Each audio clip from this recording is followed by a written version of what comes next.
It's that time of year. My favorite vegan news of 2022. This is the third one of these I've done. Someone suggested I do this every month, maybe for 2023. Maybe. The fur bans continue. Malta banned fur production and foie gras. They don't have any fur bans, so not a huge effect right now, but the point is that other companies are going to move from countries that do have fur farms and have banned it, and they could move to Malta. So Malta wants to make sure no fur can be produced there. Pretty cool. Production ceases in Latvia starting in 2028. Dolce & Gabbana will no longer use fur in their products. Purses, I think? Or no. Clothing? Something high-end, right? And it's not just fur, or at least because wool is fur, isn't it? Right?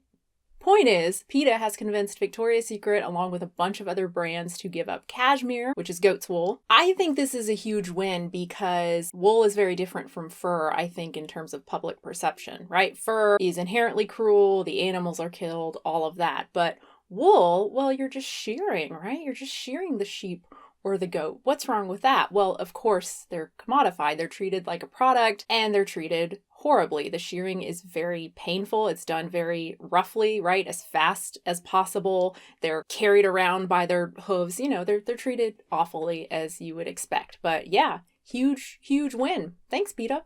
And I don't shop at Victoria's Secret. I mean, it's not really made for me, but yeah, kudos to them. The House recently passed the defense bill, which included a provision banning buying and selling shark fins. It's already illegal to fin sharks here, to catch them and cut off their fins and throw them back in the water. This is obviously the next step. 2 types of fishing gear specifically used for targeting sharks can no longer be used in much of the Pacific Ocean. The Big Cat Public Safety Act has passed. It passed the Senate. This means individuals cannot own nor breed big cats, wild cats. Kind of. They did grandfather in current owners, so they can still keep the cats they have. They do have to register them with the state, though. I think that's a decent compromise. Overall, this is a big win for cats, not to mention the animals they would have been fed, right? And as much as I despised the Tiger King, no doubt this had a major influence. I mean, this bill has been around, I think, for like a decade. Clearly, it had a major positive influence. The EU has added another animal reference center, this one focused on farmed fish. Now, obviously, the goal of these is not to put an end to farming animals, but the goal is improved welfare, improved conditions for those who are farmed, which is a tremendous first step. We are now seeing major organizations, even governments, recognize fish as sentient, which is incredible. The Aquatic Stewardship Council, they are a huge global fish farming certification program. They have created this fish welfare project. Some of their goals include setting limits on density, how packed the fish are, also slaughter requirements, no more suffocating or ice slurries. Yeah, I did look that one up. It's great. So any fisheries wanting certification would have to follow these guidelines, these requirements, and hopefully this will go into effect in 2025. The FDA seems to be prioritizing ending animal testing for new drugs, new medical devices, cosmetics. Last year, they created the New Alternative Methods program with its 3 goals, the 3 R's: refining, reducing, and replacing animal testing. This year, they requested $5 million specifically for this program as part of their 2023 budget, which is a lot, but probably not near enough. We really need the NIH on board, which currently does not have any program dedicated to developing animal-free methods. Hopefully, this step by the FDA puts pressure on other organizations and even countries to set up similar programs. And my personal favorite news, because it could have wide-reaching consequences that could be amazing for farmed animals. I don't know, we'll have to see. But going back to 2018, Erin Wing, working undercover for Animal Outlook, she went undercover at a dairy farm in Pennsylvania called Martin Farms. Unsurprisingly, she witnessed tons of animal cruelty, including dehorning cows without any pain medication. Once Animal Outlook released the footage, footage. The inevitable happened. Nestle cut ties with the farm.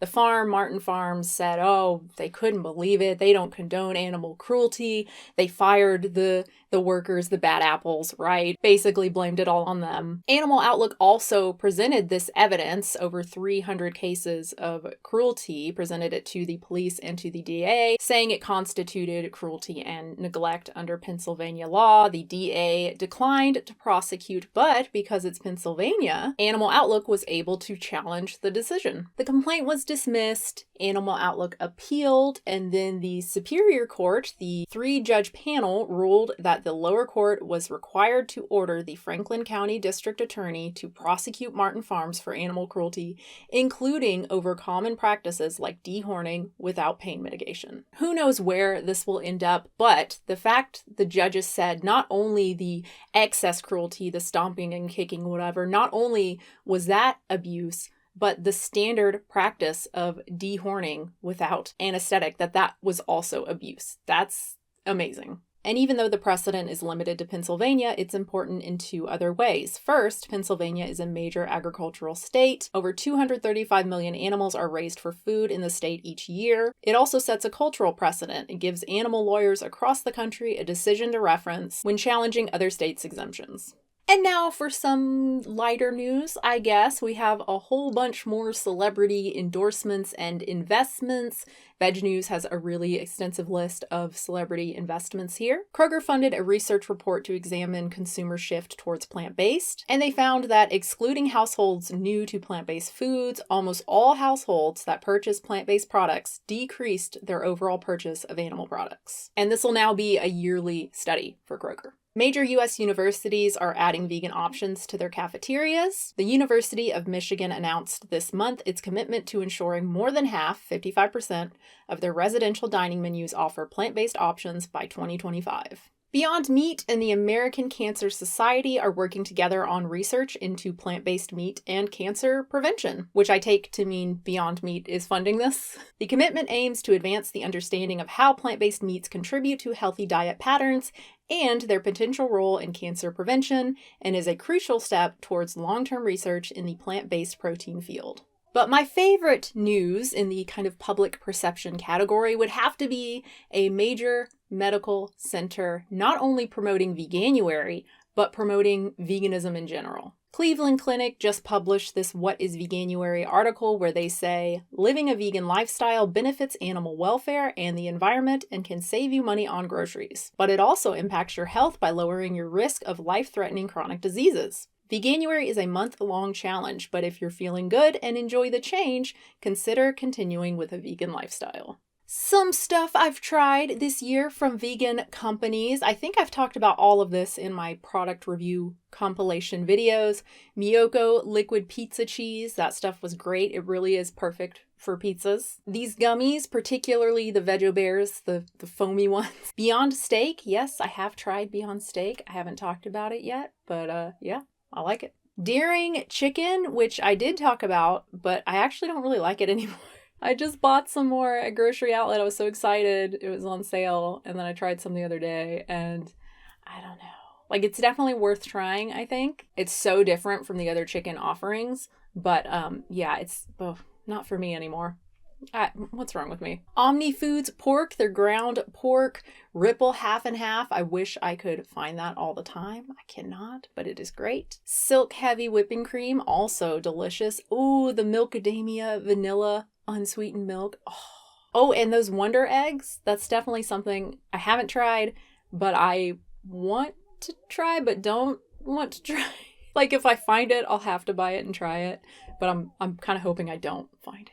It was hard to narrow this list down. There are just so many, a lot of which I have not tried. Laughing Cow plant-based cheese, 2 varieties of that. Baby Bell, which I did try. It was fine. The best part of those is just peeling the little thing, right? I mean, even the original, like, that's the best part. Philadelphia cream cheese, finally. Amazon Fresh actually has a whole plant-based line. We ordered almost everything, I think, from the line like months ago, and I was gonna make a video and then I just didn't. So I should probably do that because I should still have all that footage. KFC and Panda Express both tested Beyond Chicken. I don't think either of them are currently selling it. Pizza Hut in Germany launched 3 vegan pizzas using Violife cheese, and Domino's in Australia added Impossible Beef as an option in place of beef. So you can order any one of their pizzas and choose Impossible instead of regular animal beef. Kit Kat, my favorite Lindt. Oh my god, so good.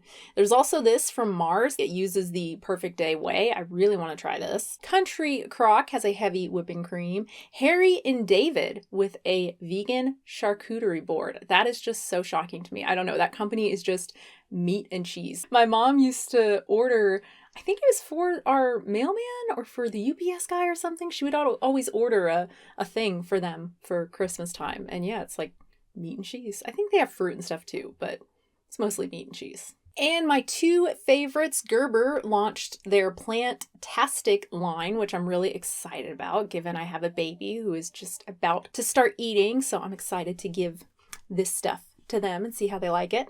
And this one probably isn't that exciting, but it's the stupid Starbucks Frappuccinos in the bottles that they sell in grocery stores. I remember when those first came out, and I drank so many of them. I loved them so much as like, when was it? I don't know, teenager, early 20s, somewhere around there. To see that they have an oat milk one. Like, I'm not going to buy it. I don't need it. I mean, I might buy it. Even though government investment into alternative proteins is still in its infancy, they have managed to invest almost $1 billion. Very embarrassing how far down the list America is. I guess not super surprising. Go Denmark. Another interesting part of the Defense Act, the Navy will start a 3-year pilot program in 2023 to test plant-based proteins on naval bases, at least 2 naval bases. The point here is not for the SEALs to provide veg options for those who are vegetarian. The provision points to prioritizing bases where livestock-based protein options may be costly to obtain or store. And my favorite, oh, I lost it. Every healthcare practitioner in New York City will receive free introductory training in plant-based nutrition and lifestyle medicine. This is why having vegan and vegan-friendly politicians is so important. Let's see. I tried Bored Cow made with Perfect Day whey. Oh, I tried those macarons made with the not every day. That's Perfect Day. It's like every egg white protein. Is that what it's called? They used to be Clara Foods, I think. Perfect Day is also working on egg whites and supplying their animal-free whey to Nestle for animal-free milk.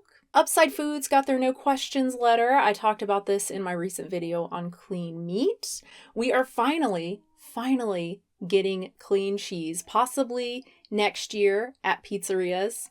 We'll see. But my favorites in this category are actually a little bit different. They're not meat or cheese or anything animal-based. The first one, chocolate. To ensure that its chocolate is always ethical, United Kingdom-based Win-Win does not use cocoa at all. Instead, the brand uses the power of fermentation to transform ethically sourced ingredients, such as carob and cereals like barley, into a chocolate substitute that tastes and behaves just like the real thing. Chocolate is one of the most environmentally destructive plant foods, so that makes a lot of sense. Speaking of environmentally destructive, palm oil.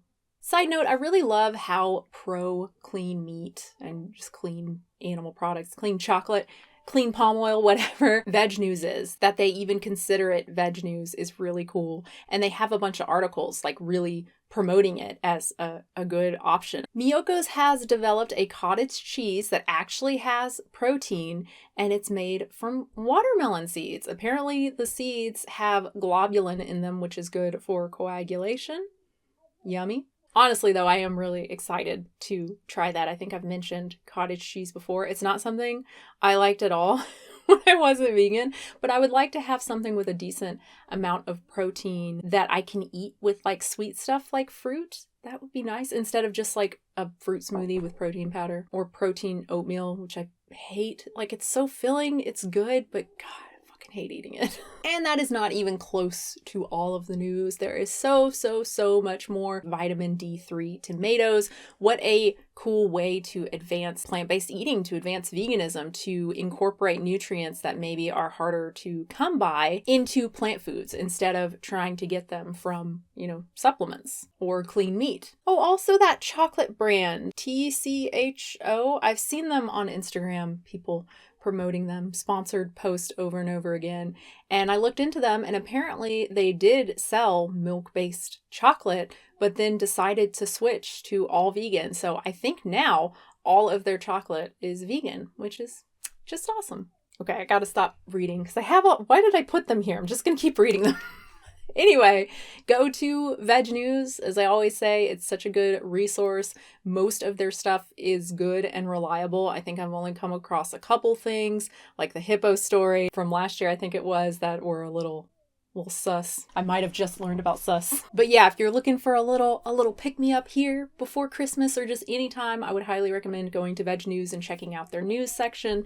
And yeah, thank you so much for watching. I hope you enjoyed this. I love doing this every year. It takes a lot of time, but it's time well spent. It's positive for the most part. I did cry while doing the Martin Farms thing, but it was mostly happy tears. Anyway, thank you so much, guys. Really hope you enjoyed it. Really hope you're having a nice holiday season, whatever you celebrate or don't celebrate, just, end of the year stuff. I hope you're having a good time. I hope it's not too stressful. And thank you so much to my patrons, of course, at patreon.com/unnaturalvegan for supporting me, for supporting the channel. I might have a couple more videos here before next year. I'm not sure, but if I don't, see you next year.